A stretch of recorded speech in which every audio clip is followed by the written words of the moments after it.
안녕하세요. 저는 40대 후반 여성입니다. 주저없는 글이어도 잘 부탁드려요. 제가 올리는 사연은 저뿐만 아니라 여느 자식들이더라도 언젠가는 한 번쯤 겪게 될 문제라고 생각을 합니다. 물론 저처럼 주변에 배운 것 없는 사람이 단 한 사람이라도 있다면 안 좋은 소리를 들어가면서 마음고생을 할 테지만 보통은 이 시기를 가족들끼리 합심해서 잘 이겨내 보려고 노력을 하죠. 그런 가족을 둔 분들께 부럽다고 솔직하게 하소연을 한번 해보면서 본격적인 얘기를 시작하겠습니다. 저희 친정 어머님은 올해로 69세이십니다. 그리고 치매에 걸리셨습니다. 보통은 치매가 65세 이후부터 발병을 한다고 하는데 주변에 벌써 친정엄마가 치매라는 사람은 저 하나밖에 없었습니다. 평소 집에서 가계부 작성도 착실히 해오셨고 돈 쓰는 거 관리하는 거에 제법 능력이 있으셔서 살림뿐만 아니라 다양한 방면으로 취미 활동을 하시면서 인생을 즐기며 사셨던 어머니셨어요. 그래서 우리 엄마한테 치매가 찾아올 것이라고는 정말 단 한순간도 감히 단 한 번도 생각을 해본 적이 없었습니다. 그러다가 작년 중순에 갑자기 머리가 어지럽고 땡하다고 하시더니 기억도 가물가물하다고 몇 번 심장이 쫄리겠는 말씀을 하시다가 급기야 나중에는 제 아이들 이름도 기억을 못하시고 알아보지를 못하더라고요. 천만다행히도 막내딸인 저를 어릴 적부터 늘 끼고 사셔서 그런지 저만큼은 제대로 기억을 해주고 계셨고 그런 식으로 기억이 가물가물 하시는 걸 조심스레 데리고 병원을 찾아가 봤더니 치매라더군요. 당시 남편에게 너무 미안했지만 저희 친정엄마를 잠시 저희 집에 데려와 보살폈습니다. 기억만 잊으려고 하시면 제 이름을 허공에 대면서 저를 찾으시는 바람에 저희 언니랑 큰오빠, 둘째 오빠가 아무리 엄마를 모시고 집에 가보려고 해도 엄마가 도무지 말을 듣지 않으셨다고 해요. 자식된 입장에서 저는 그 말만 들어도 가슴이 미어졌고 저희 엄마보다 4살이 어리셨던 어머니를 두고 있었던 남편은 남일이 아니라고 여긴 건지 선뜻 제가 친정엄마를 집에 데려오는 것에 허락을 해줬었어요. 올해는 아니었지만 엄마를 모시고서 엄마가 거동이 불편해지기 전까지는 몇 달 정도 저희 집에서 함께 생활을 했고 그 엄마가 혼자서 거동하시는 것까지 불편해진 바람에 결국 더 나은 선택이 없어서 요양병원에 엄마를 입원시키게 되었습니다. 사실 코로나 때문에 병원 입원하는 것 자체에 대한 결정도 쉽지 않았고 무엇보다 엄마가 거동이 원활하실 때에는 입원이 안 되어 병원은 애초에 저희 자식들 사이에서 계획이 없었던 일이었습니다. 어떻게든 큰오빠가 엄마를 모시고 살고 싶다면서 언니랑 열심히 얘기도 나누고 설득도 해보면 나서주긴 했었는데 결국 제가 제 마음 편하자고 저를 찾는 엄마를 나서서 모셔왔고 그러다 관리가 너무 힘들어 병원으로 보내드린 것이었죠. 자식들이 서로 돈을 모아 입원비를 냈다 보니 병원비는 그리 크게 부담스럽진 않았고 또 엄마 앞으로 들어간 보험이 있었기 때문에 경제적인 것으로 자식들 간에 목소리가 올라갈 일은 전혀 없었습니다. 저희 남매들이 그 정도로 막 나가게 살던 사람들도 아니었고 오래전 아버지 돌아가시고 나서 거의 외톨이처럼 남겨지신 엄마를 챙기겠다고 꾸준히 번갈아가면서 각자 효도하고 또 같이 모여 자주 얼굴도 보며 살았던 돈독한 사이여서 엄마가 아프시고 나서는 저희 남편과 자식들만큼이나 제 언니랑 오빠들이 제겐 큰 힘이 되었어요. 하지만 그 잠시 저희 집에 몇 달간 모시고 살던 그 기간 동안 저희 시어머니는 이런 상황 자체를 굉장히 불쾌해하셨어요. 왜 자기 자식이 죄도 없는데 치매 걸린 장모를 모셔야 하냐면서 제가 주부라서 매일같이 집에 있으면서 제 손으로 남편 손에 물 한 방울 묻히지 않고 제 엄마를 직접 챙겼음에도 불구하고 기껏 한다는 말은 저희 엄마 상태를 걱정하는 게 아니라 자기 자식이 힘들 걱정을 하더라고요. 뭐 거기까지는 다 이해를 했습니다. 처음 결혼할 때부터 지 자식이 피해보는 건 절대로 못 참던 분이어서 저 다니던 직장까지 그만두게 하시고 집에 붙들려 살면서 남편한테 뜨신 밥을 꼬박꼬박 해먹이길 누구보다 바라시던 분이셨어요. 남편의 집은 경제적으로 여유가 없는 집안이었는데 그럼에도 불구하고 자기가 있는 돈 없는 돈 다 모아다가 귀하게 키운 자식이라면서 아들한테 말대꾸라든지 장난삼아 어깨에 손 한번 올리는 것도 경기를 일으키며 혼을 내시곤 하셨는데요. 아들한테 피해 주는 건 싫다고 하면서 며느리한테는 피해를 주던 말던 다 상관이 없으셨는지 남편한테 해다 바치는 반찬을 꼭 시댁으로도 주기적으로 택배로 보내주기를 원하셨고 남들은 시어머니가 김장을 담궈서 여기저기 나눠준다고 하는데 저희 어머님은 며느리 손에 김장까지 담그게 하고는 그중 일부를 꼭 자신에게 보내주길 바라셨죠. 결혼을 하고 나서 내내 이런 식으로 저를 부려먹던 분이어서 제가 처음에만 힘들었지 그 다음부터는 오히려 시어머니 말에 익숙해져서는 알아서 반찬을 좀 더 많이 하고 김장을 더 많이 담궈서 어머니 손에 쥐어드리곤 했습니다. 그렇게 먹을 것을 보내다가 저희 가족이 시댁에 가서 밥을 먹던 중에 어? 이거 우리 마누라 음식 같은데?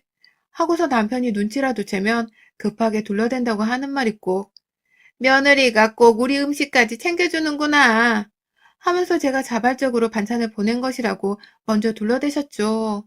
제 아들 앞에서 고약한 시어머니 모습만큼은 보이고 싶지 않으셨나 보더라고요.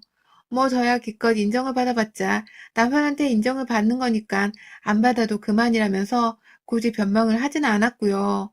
시어머니하고는 이런 사소한 시집살이보다 더 껄끄러울 수밖에 없는 이유가 과거에 있었는데 바로 저희 엄마를 향한 천박한 모습 때문이었습니다. 저희 친정엄마는 어릴 적에 미술도 배우셨고 또 국민학교 시절 전교 부회장도 하셨을 만큼 똑부러진 분이셨어요. 더 머리 크고 나서 유복한 환경에서 자라다 보니 이것저것 남자들 하는 걸 많이 시도를 해보셨고 그중 가장 대표적인 것으로는 큰 외손춤 따라서 오토바이를 배우시더니 혼자 그걸 몰고 다니면서 스트레스를 푸셨다는 거였죠. 아무튼 그랬던 저희 어머니가 저 결혼한 당시에 예단을 정말 피카번쩍하게 준비를 해주셨습니다. 평소 제가 막내딸이라고 유별나도록 이뻐라 하셨는데 그 때문인지 마지막으로 결혼을 하는 저한테 남은 걸 다 퍼주겠다는 마음으로 주셨던 것 같아요. 하지만 그게 저희 시어머니 입장에서는 뻔질나게 부잣집에서 나고 자란 며느리를 집에 들여 좋다 라는 생각이 들면서도 동시에 돈으로 유축이 되었나 보더군요. 결혼 전부터 너희 어머니는 뭐 하는 분이니? 라면서 엄마 하는 일을 궁금해하고 그 돈은 어디서 나는 돈들인지를 물어보시더니 결혼하고 나서는 또 너희 어머니 뭐하고 지내시니?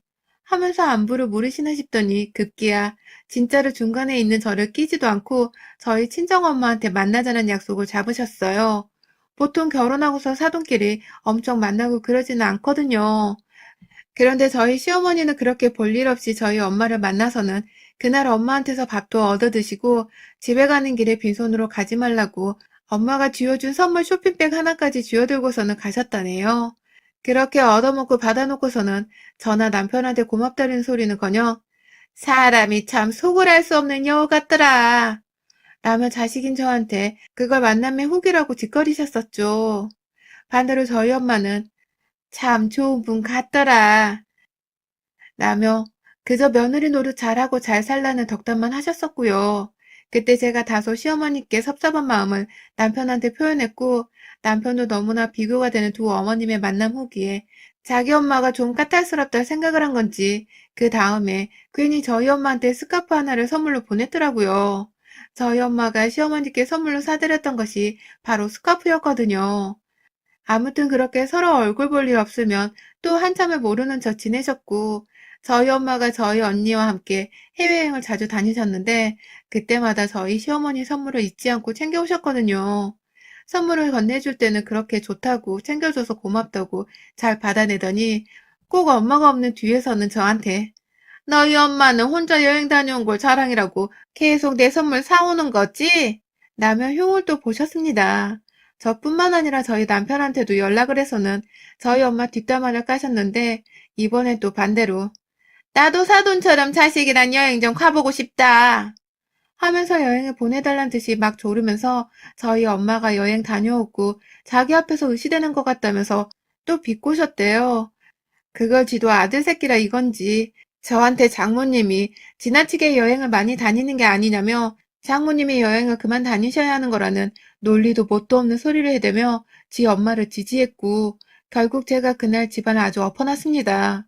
니들이 돈이 없고 네 형제들이 여유가 없어 부모 호강을 못 시켜주는 주제에 어디 남의 집 잘 살고 있는 사람들한테 여행을 가라 마라 지랄이냐고. 니들이 모자란 건 니들이 알아서 메꾸고 반성하며 채워가며 살아야지.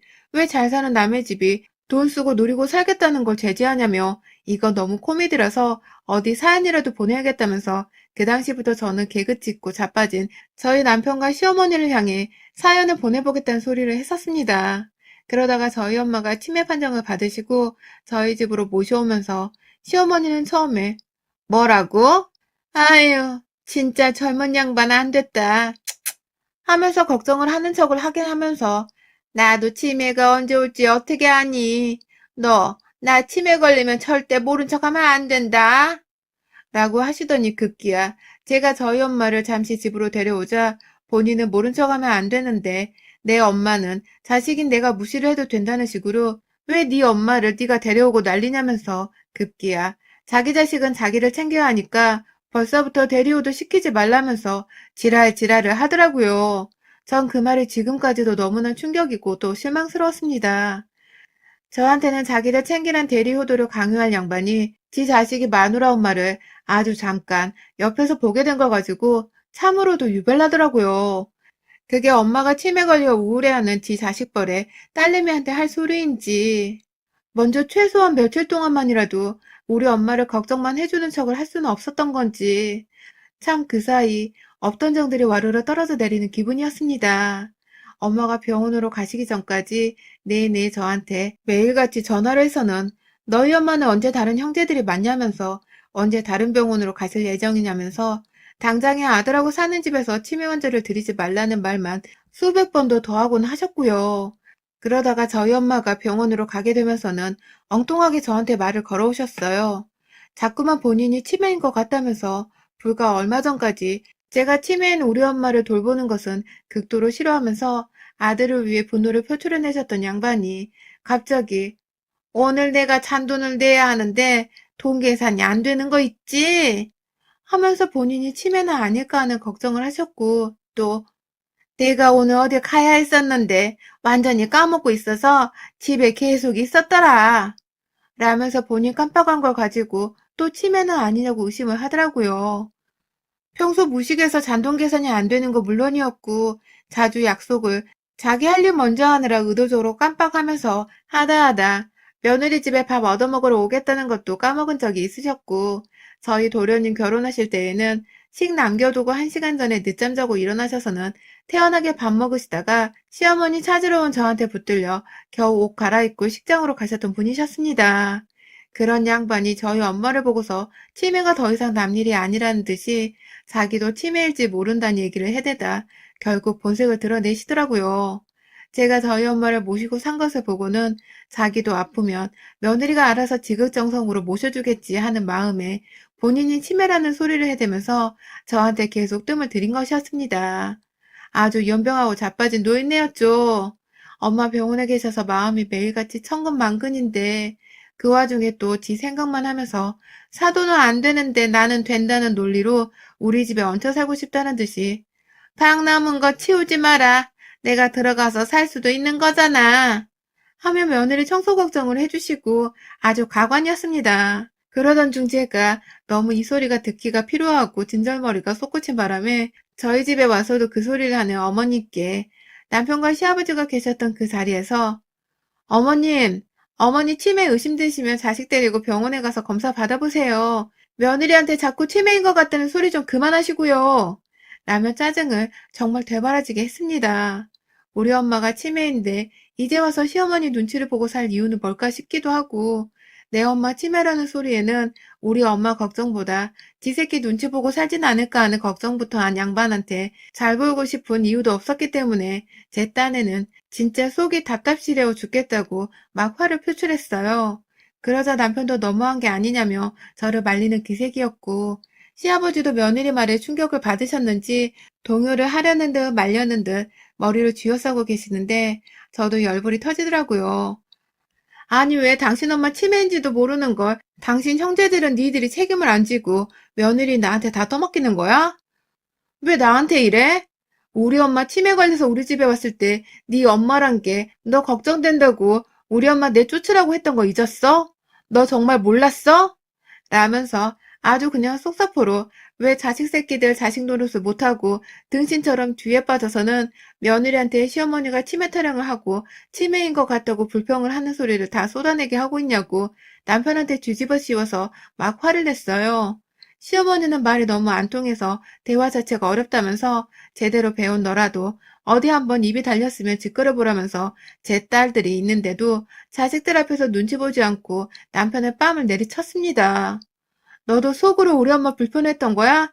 근데 너는 내가 지금 네 엄마 불편해하는 거 못 느끼겠니? 네 엄마 하는 짓거리를 보고도? 하면서 시어머니 앞에서 대놓고 호칭을 생략한 채 네 엄마라고 하면서 남편의 뺨을 번갈아 쳐댔는데요. 자기 아들이 뺨을 맞아버리자 꼭지가 뒤틀린 시어머니는 그러니까 네 엄마가 죗값을 받은 거 아니야. 아주 지 엄마랑 그 핏줄에 그 핏줄이구만. 이러면서 남편 앞에 가서 남편을 막아서더니 한다는 소리가 글쎄. 아, 나도 변한 것이 없었어. 네 엄마는 그저 지 잘난 맛에 살다가 주제를 넘어서니 하늘이 쾅 찡겨박혀 살다가 죽으라고 벌을 내린 거 아니야. 라고 하시더라고요. 이런 개새끼를 보았나? 치매가 걸린 사돈한테 한다는 소리가 글쎄 죗값을 쳐 받은 거라니. 찡겨박혀 살다가 죽으라고 벌을 받은 거라니요. 이게 무슨 상도덕도 없는 막말이냐 말입니다. 그 말에 남편은 처음에 자기도 뺨을 맞아 쪽이 팔렸는지 자식들 앞에서 절 때리지 못하고 한참 고개도 못 들고 숨을 씩씩거리다가 시어머니가 입을 떼고 닫는 그 순간까지 내내 엄마 그만해. 그만해. 애들 들어. 하면서 말리더니 결국 시어머니가 끝까지 별 쌀벌한 욕들을 짓거리고 난 후에는 이제 저와의 관계를 돌이킬 수 없다고 생각을 한 건지 저를 향해 몸을 돌려서는 자기야 미안해. 정말 미안해 여보. 하면서 저에 대한 호칭까지 까먹은 사람 마냥 막 저한테 지 엄마를 대신해서 당황한 채 용서를 구했어요. 평소 같으면 누구 엄마라고 저를 부르는 사람이었는데 시어머니의 도발에 혼이 쏙 나가버려서는 저를 어떻게 불렀는지도 모른 채 무작정 사과를 하기에 급급했던 것입니다. 노인네가 저한테 도움을 바라고 또 구하면서 체면 차리지 않고 고맙다는 말 한 번 하지 않았던 것은 너무나도 익숙했기 때문에 어떻게든 모른 척하면서 넘어갈 수 있었습니다. 앞에 남편이랑 시아버지도 계시고 무엇보다 저희 애들이 엄마랑 할머니 싸우는 걸 다 지켜보고 있는 상황이었기 때문에 애들한테만큼은 할머니에 대한 좋은 기억만 남겨주고 싶어서 제 뻗치는 성질머리를 꾹꾹 눌러 담았어요. 겨우 새어나오는 목소리로 어머니 나오세요. 나와서 저랑 얘기해요. 하면서 시어머니께 밖이든 안방이든 우리끼리 있을 공간에 들어가 얘기를 좀 좋게 마무리 지어보자면서 부탁을 드렸습니다. 이미 남편 뺨따구로 요란스레 때리고 난 후여서 시어머니가 빡친 줄을 알고 있었으나 손녀들 얘기를 하면서 마무리는 제대로 짓고 끝내자며 제안을 했는데 그때 시어머니가 제 뺨을 후려치셨어요. 엄마나 딸년이나 쌍으로 누구 가르치려 드는 거냐면서 치매에 걸렸으면 치매 걸린 환자니까 입 닥치고 살라고 하고 너는 너대로 네 며느리 도리만 마저 하던 대로 하고 살면 그만인 거야. 라고 하면서 저한테 굳이 끝까지 며느리 노릇을 하란 소리와 함께 뺨따구로 내리치셨는데 참 너무 기가 막히고 억울한 나머지 제가 통증을 전혀 느끼지 못했어요. 내가 만약 건강의 악화로 엄마가 돌아가시게 된 날 장례식장에 들어가서 엄마의 영정 앞에서 무슨 생각을 할지, 뭘 가장 살아생전 제대로 못해드렸다고 생각을 하면 후회를 할지, 순간적으로 제 머리가 막 돌아갔는데 딱 하나 답이 나오더군요. 마치 핀이 돌려지다가 번호 하나를 딱 지정하는 로또판처럼 제 머릿속에 결론이 내려진 그 단 하나의 것은 바로 내 앞에 있는 시어머니를 후회 없을 만큼 조져서 병원에 누워있는 엄마의 자존심을 지켜드리자는 것이었습니다. 그날 오랜만에 온 시어른들이 저희 집에 하루 전 통보를 하고서 찾아왔던 것이라서 제가 불이 났게 밥 차린다고 잡채하려고 당면을 사다 놨었는데 집에서 돈 낭비했단 생각 안 든 채로 무기 삼을 수 있는 게 잡채밖에 없더라고요. 시어머니랑 따로 얘기하자며 무작정 손목을 끌고는 안방으로 들어가다가 시어머니를 먼저 방 안에 들여보내놓고서 식탁 다리 옆에 세워져 있던 장본 가방을 들고 들어갔어요. 다시 말해보라는 제 말에 어디 때리게? 나도 때리게? 남의 약을 올리는 다늙은 시어머니 뺨 한 대를 밖에서 다 들으라는 듯이 당연히 때려야지 이 쌍년아 하며 아주 철썩 소리가 나게 내리쳤고 밖에서 문을 열고 들어오겠다는 가족들 틈에서 저는 시어머니의 옷깃을 잡아당겨 다시 일으켜 세운 채 너 뭐라 했냐고. 야 이년아 우리 엄마 인생이 부러웠으면 부러웠다고 말을 하지 그랬어? 그럼 콩고물이라도 좀 얻어빨면서 살았을 거 아니야 그치? 라며 마저 남은 뺨 한 대를 내리쳐버렸어요. 아직 미처 불리지도 못하고 포장 안에 있던 당면을 꺼내 들어다가 통째로 꺼내서는 야, 입 있으면 아까처럼 말을 해봐 어디. 나를 때려보고 우리 엄마를 욕해보고 해봐. 하며 시어머니 얼굴에다 당면을 부시고 때리고 하면서 그 맞으면 따가운 걸 군데군데 다 쳐맞으라고 몸 안에 찌끄러기까지 집어 넣어버렸고 침대 위에 힘없이 파묻혀 계신 시어머니 꼴을 확인하고는 너 나한테 또 우리 엄마 치매 가지고 저주하면 내가 너 당장 치매 걸리게 만들어버린다. 벽에 똥칠하는 그 순간 너는 그냥 제삿날이 되는 거야. 나는 말과 함께 방문을 열고 제 발로 나왔습니다. 들어가 마누라 걱정하는 시아버지와 달리 남편은 저부터 챙겨야 할지 시어머니부터 챙겨야 할지 난감한 듯이 그 자리에 서서 오도 가도 못하고 서 있었는데 제가 그랬어요. 네 엄마가 한 소리를 듣고도 여기서 내 편 확실하게 못 들고 핏줄 찾고 싶거든. 너도 나랑 이쯤에서 헤어지자. 더럽고 짜증나 못 살겠다. 라면서 저는 안방에서 나온 즉시 부엌과 거실을 지나쳐 그 길로 집을 나왔어요. 급한 대로 언니네 집에 갔다가 병원에 계신 엄마랑 영상통화로 방문 예약도 하고 언니 앞에서 시어머니 욕을 한 사발 하면서 하소연을 하고 있다 보니 큰오빠랑 작은오빠가 저 걱정된다고 찾아오더라고요. 그 바람에 남편도 졸지에 저희 오빠들한테 불려와서는 치매 걸린 사돈을 두고서 그게 할 소리냐면서 살다 살다 그렇게 무식한 옆편네는 처음 봤다고 당장 헤어지고 저딴 집구석에서 발대라고 난리를 쳤더니 그제야 남편도 자신이 중간에서 처신 못해 엄마를 말리지 못했다고 그래서 제가 상처를 받았다면서 지 잘못이라고 막 사과를 하더라고요. 이제 애들 대학도 가고 더 큰일이 첩첩산중인데 한 번만 용서를 해달라고 와이프 고생하게 하는 일 없게 하겠다고 말이죠. 그 나이에 와이프한테 이혼당하면 당장에 진짜로 지 부모한테는 누가 며느리 짓을 해주고 또 누가 지금처럼 자기를 챙겨주겠나 싶어서 아찔했었던 것이죠. 결국 저는 저희 형제 자매 앞에서 잘못을 구하며 한 번만 더 기회를 달라고 하는 남편의 손에 못 이긴 척 이끌려 집으로 돌아왔습니다. 집에 오니 시부모님은 흔적도 없이 사라지셨고 애들이 엄마 온다고 아빠 말을 듣고서는 기쁘다고 막 집 청소를 해놓고 저 먹으라고 밥까지 차려놨더라고요. 자식들 없었으면 내가 어찌 참고 이 집구석에 다시 들어왔을지. 그래도 병원 계신 우리 엄마가 제가 시어머니 홍구정을 내줬다는 소식을 들으면 얼마나 기쁘고 또 재밌어 하셨을까 싶어서 제가 한 행동에 후회는 없었습니다. 아프고 힘없는 우리 엄마를 이때다 하고서 까내리던 시어머니의 주둥이를 그냥 다물게 해준 것도 모자라 며느리 손에 뺨따구를 2대를 쳐맞으며 완전히 겁에 질리게 했으니 저 이제 여한이 없네요. 여러분의 생각은 댓글로 남겨주세요. 오늘도 시청해주셔서 정말 감사합니다.